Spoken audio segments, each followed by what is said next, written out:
Holiday shoppers plan to spend 4% more this year than they did last year, and retailers are preparing for it. Research from the National Retail Federation says 40% of consumers even begin their holiday shopping before Halloween. The Shops at Arbor Lakes is preparing for a crowd on Black Friday with a special event, and I went out earlier this week to learn more about it.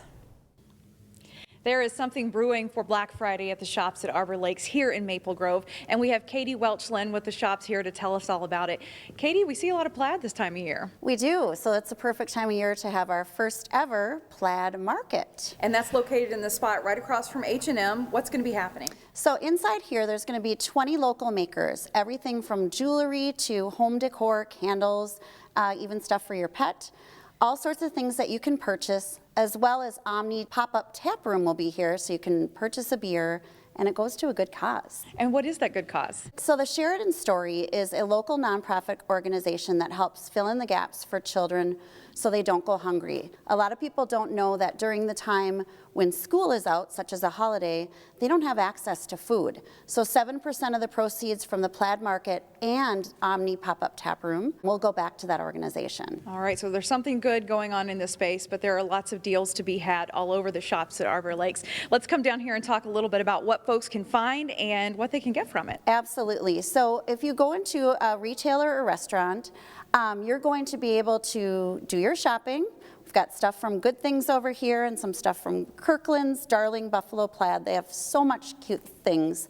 And then you take that, and if you purchase $100, take your receipts to management office and you get a kickback of a $20 gift card. So a little extra bonus for your Christmas shopping. Absolutely. All right, we threw a lot at you right now, and of course we'll post more details on our website so you can learn all about the plaid market and what's going on Black Friday. Check out our website, ccxmedia.org.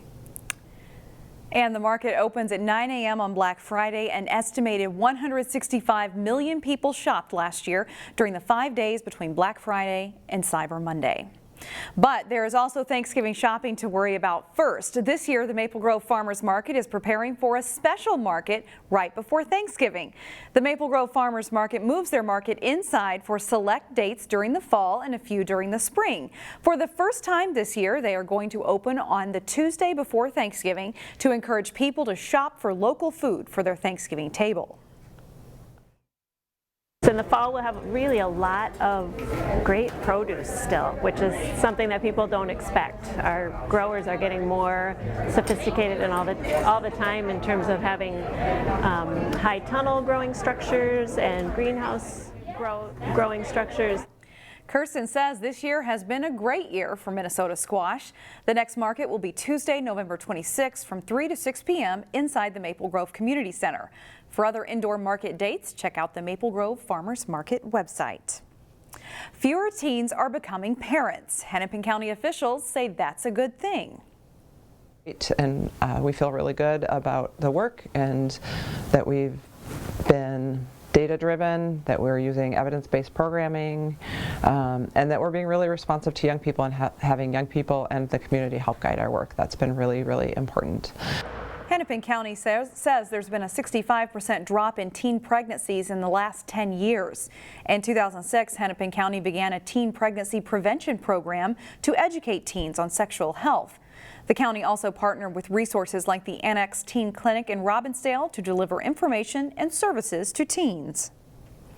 They deserve a lot of credit for making healthy choices and really taking in this information, applying it to their lives, and then using it in the way that makes sense for them. The county program is working under a $1.5 million federal grant, but that grant expires in June. The program's funding future is unknown. This week, a new outdoor activity debuted at Brookview Golden Valley. Outdoor pub curling is great for beginners or casual curlers, but you don't have to take our word for it.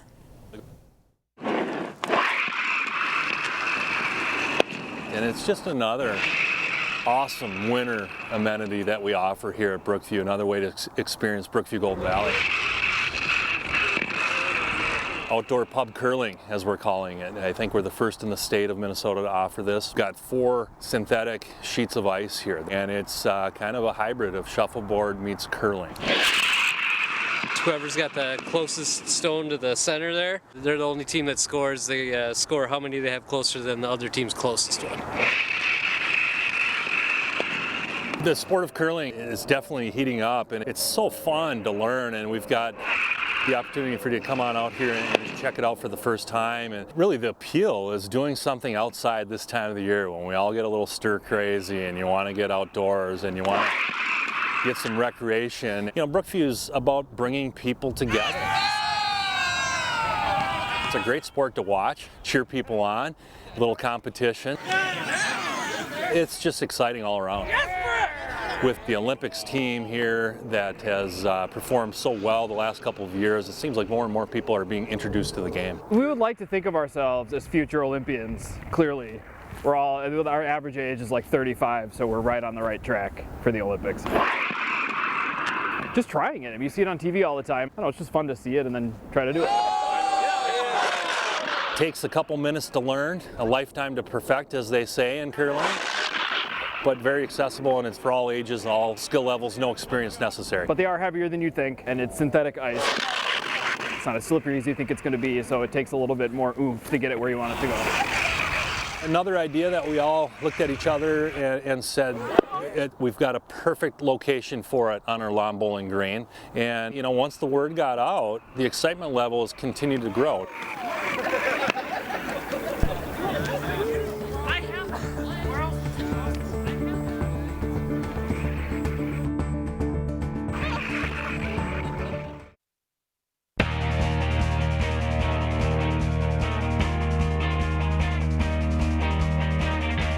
Two of the Final Four teams in the state Class 6A football playoffs were from the northwest suburbs. Champlin Park looked to punch its ticket to the Prep Bowl Thursday night. The Rebels face defending champion Lakeville North.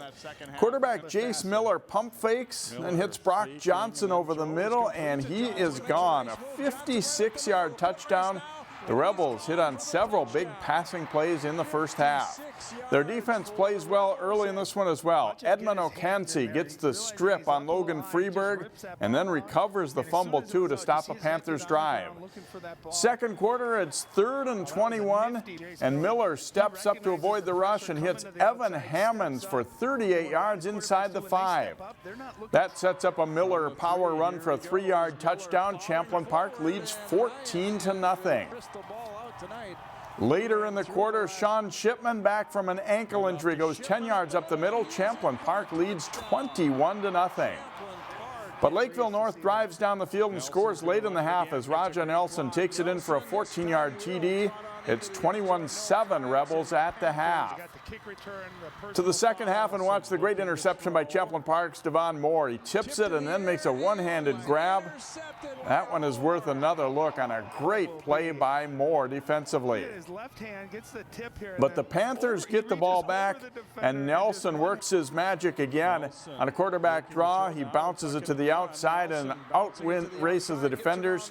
Lakeville North has the momentum. They're within 21-14. The Rebels' offense struggles, but they get close enough for a Noah Vogelpohl clutch field goal. That makes it 24-14 with 4 minutes left. A minute later, Miller on a 3rd and 10 play is gone. 41 yards on this touchdown run. Champlin Park advances to the Prep Bowl for the 3rd time in program history with a 31-21 win. We'll have highlights of Wayzata's semifinal Monday on our Sports Jam show on CCX. The University of St. Thomas volleyball team won the MIAC tournament last weekend and hosted an NCAA regional this week. Brooklyn Park native and Totino Grace graduate Maddie Kroller and Osseo grad Kate Achenbach are both impact players for the Tommies. Jason Melillo has more. For the University of St. Thomas volleyball team, it's all about balance and trust. We need every single person to bring their best game each game and to be able to trust them even if they look a little off. We have that belief in our whole team that we can bring it together. Senior Maddie Kroller leads the Tommies in kills this season.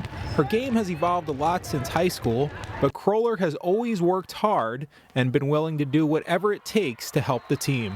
Maddie is one of those special kids that as a freshman we asked her to change her position.